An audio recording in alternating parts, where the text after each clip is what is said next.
I never thought I'd catch my wife, Lisa, cheating on me. We've been married for almost 10 years, and honestly, I thought we had a good thing going. Sure, there were ups and downs, usual marriage stuff, but nothing that made me question her loyalty or her love. We had a solid routine. She worked as a marketing executive and I was in finance. We argue here and there, but that's normal, right? What was strange, though, was how she started acting different about 6 months ago. It all started with small things. She became more defensive about her phone, always hiding it when I was around, but I shrugged it off as her being edgy about work emails or some new coworker she didn't want me to see.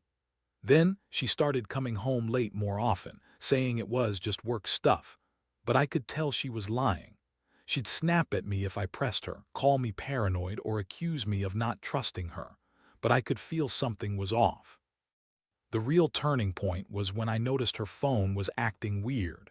It started with subtle notifications, messages popping up when she thought I was looking. I didn't want to be that guy who hacks into her stuff, but I couldn't ignore the gut feeling that she was hiding something.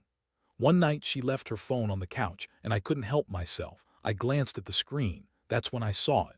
There were messages, flirty, suggestive texts between her and some guy named Mark. I saw her asking about flower arrangements, delivery times, and even joking about how hot Mark's hands must be as he packed the flowers for our anniversary. My stomach dropped. I read more, her calling him babe a few times, saying she couldn't wait to see him again. The worst part, she had told me she was busy planning our anniversary dinner, but instead, she was arranging some secret meetup with this guy. I felt like my world just shattered. I kept staring at the phone, trying to process what I was seeing. I couldn't believe she was cheating on me with some florist she hired for the wedding and anniversary arrangements. Of all people, she chose someone she could easily see and probably had access to easily. I felt an overwhelming mix of confusion, anger, and heartbreak. How could she lie to my face for months? How could she betray everything we built? I never thought she was capable of this kind of deceit. She always acted so bitchy, so dismissive when I'd try to talk about our relationship. The fact that she lied so blatantly and so easily made me realize this wasn't just a fling. This was something serious. I needed to confront her. I didn't want to accuse her blindly, but I knew I had to get to the bottom of it. The next morning, I woke up early, ready to finally confront her about the messages I'd seen. I couldn't keep pretending everything was fine. When I asked her about the texts, she just scoffed and rolled her eyes, brushing me off with some bullshit excuse about how Mark was just a guy who did her wedding flowers and was just friendly because he was married too. She called me paranoid and said I was imagining things, that I was jealous and insecure. That made me even angrier. How could she lie so easily? How could she dismiss what I saw as if it was nothing? The thing is, I knew her better. I knew her temper, her bitchy attitude, her tendency to manipulate situations. But I also thought I knew her heart. Turns out I didn't know her at all. These revelations shook me to my core. I kept replaying the messages, trying to remind myself that this was real, that she was unfaithful. The betrayal hit harder than I ever expected, and I didn't know how to process it at first. I felt betrayed, humiliated, and honestly just numb. I kept asking myself, how long has this been going on? Was it just the messages, or had they been sleeping around? I couldn't tell if I was more angry at her or at myself for not seeing it sooner. That moment, staring at her dismissive face, I knew my marriage was in trouble. I just didn't know yet how deep that trouble went. I spent the next few days in a state of numbness, trying to figure out what to do. The thing is, Lisa isn't just any wife. She's always been bitchy, sharp-tongued, and full of attitude. She's the type who can turn on the tears when she's caught in a lie, then somehow make it seem like you're the one overreacting. She's good at twisting things around, and I knew I'd have to be careful if I was going to confront her again. The more I thought about it, the angrier I got. How could she just lie about this? How could she pretend the messages meant nothing? My mind kept circling back to that night I saw her text Mark, asking if he'd bring the flowers early and maybe stay for a drink afterward. I replayed her dismissive tone when I asked about the messages. She shrugged, brushed it off, and told me not to be so paranoid. But I wasn't paranoid. I knew what I saw. It was so blatant I couldn't believe I'd missed it for so long. I know I should have just called her out then and there, but I didn't. Instead, I waited, watching her. She acted normal around me, too normal maybe. She'd cook dinner, flirt a little, and act like everything was fine. But I saw the flicker of something in her eyes when she thought I wasn't looking. A flash of guilt, maybe, or just her trying to hide her lies. She'd snap at me if I brought up work or her phone and then go on the defensive. It was like walking on eggshells, knowing she was hiding something big. One night I decided to dig a little. I got into her email, her social media accounts, whatever I could without her catching me. I found more messages, more hints that she had been sneaking around. She'd been text flirting with Mark for weeks, talking about how hot he was, how much she enjoyed the flowers he sent for our anniversary, and even joking about how she'd like to see him again. It was so obvious she was more than just a client. The way she described him, tall, handsome, with those blue eyes, it was clear she was fantasizing. She was cheating on me, and I could feel the rage bubble up inside. I knew I couldn't keep quiet anymore. I needed to confront her face to face, and I needed to do it carefully. I waited for her to come home from work, trying to calm myself down. When she finally walked in, I looked her straight in the eyes and told her I knew everything. I dropped the bomb, the messages, the secret meetings, everything I found. Her face twitched noticeably, but she quickly shifted into her usual bitchy mode. She snapped at me, calling me crazy, accusing me of spying and saying I was just insecure. She told me I was imagining things, that Mark was just a friend she'd hired to do the flowers, and that I was making a big deal out of nothing. But I wasn't stupid. I saw through her lies. I saw her eyes darting around, trying to come up with a convincing story. I saw her lips tighten when I mentioned the messages. She was lying, and she knew it. That realization hit me hard. It was worse than just a betrayal of trust. It was like the foundation of our marriage was built on lies. I felt sick, betrayed, and furious all at once. How could she lie so easily? How was I supposed to trust her after this? I never thought I'd be in a situation like this, but here I was, staring into the face of the woman I loved, knowing she'd been cheating on me with the florist she hired for our wedding and anniversary. After I confronted her, Lisa's reaction was typical. She started to turn the screws, trying to make me doubt myself. She looked at me with those bitchy eyes, full of contempt, and told me I was imagining things, that I was jealous and paranoid. She even had the nerve to accuse me of spying on her because I didn't trust her.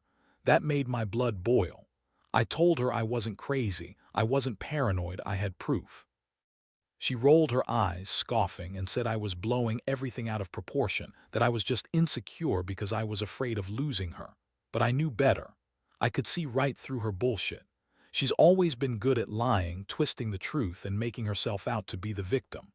That's her go-to move: turn the blame on me, act like I'm the problem, and gaslight me into thinking I was overreacting. But this time, I wasn't going to be fooled. I told her I needed some space to think, that I couldn't stay in the same house with her after all this.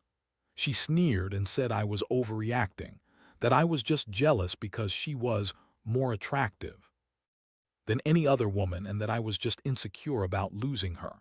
I didn't want to argue anymore. I knew this wasn't just a fling, it was something serious. I'd seen enough. I told her I was done, that I was going to stay with my brother for a while and figure out what to do next.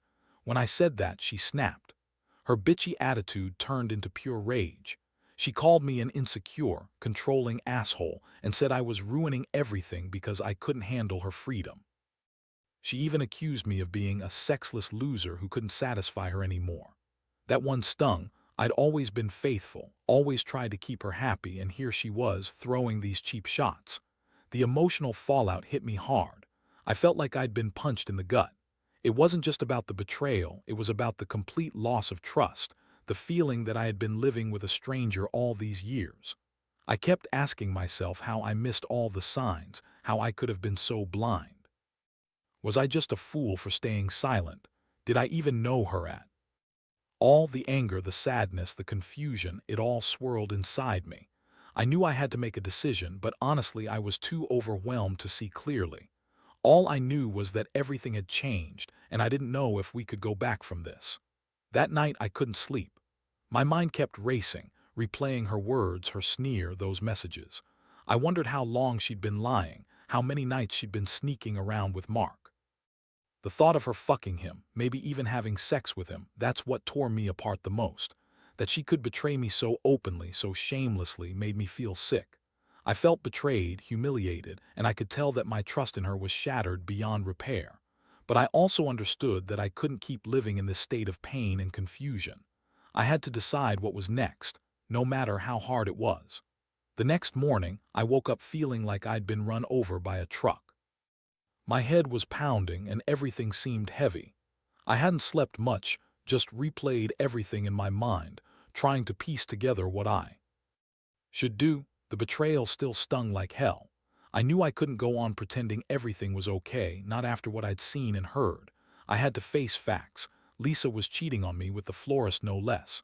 Mark, someone I'd briefly met in passing, a guy who did our wedding flowers, for God's sake. How could she be so brazen, so callous? I decided I needed to get more clarity before I made any moves. I couldn't just blow up my life on impulse. So I started digging deeper. I went back into her emails, her social media. I found more messages, plenty of flirtation, some explicit stuff, and details about when she was meeting him. The more I read, the more furious I got. I found texts where she called him my favorite guy, and how she couldn't wait to see him again. I even found pictures she'd sent him, just casual shots of her in her bathrobe, her face half hidden, acting like she wasn't doing anything wrong. It was all there, her lying, her sneaking around, her betraying everything we'd built. I couldn't just confront her again. I needed a plan. I wanted her to own up to everything, to finally face the consequences. I decided I'd set a trap. I called Mark's number, pretending to be interested in some flowers for a friend's wedding. I played it cool, asked him about his availability, and set up a fake meeting for that weekend. I wanted him to think I was just another clueless husband who didn't suspect anything.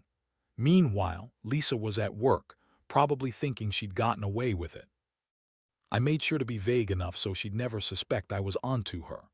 That afternoon, I sent her a message, asking her to confirm the delivery details for the flowers she'd ordered for our upcoming anniversary. I knew she'd check her phone, and I wanted her to see that I was still involved, still paying attention. When she responded, I saw her typing the usual bullshit. Yes, everything's fine. Just making sure you don't ruin the surprise, stuff like that. But I kept a close eye on her, waiting for the moment she'd slip up. And sure enough, she did. A minute later, she sent a message to Mark, asking him if he'd be free that weekend, saying she'd love to see him again. The words hit me like a punch to the stomach. She was planning to meet him, probably behind my back, during our anniversary. That was the final nail. I knew I had enough now. I couldn't stay with her any longer. The woman I'd married, the woman I loved, she was gone, replaced by someone who cheated and lied so easily. I felt sick, but also strangely relieved. I'd uncovered her lies, her betrayal, and I finally had proof. I didn't want to hurt her, but I knew I had to do something. I couldn't keep pretending that everything was fine, that she was just having a rough patch. No, she was actively cheating on me with the florist, and I was done being her fool.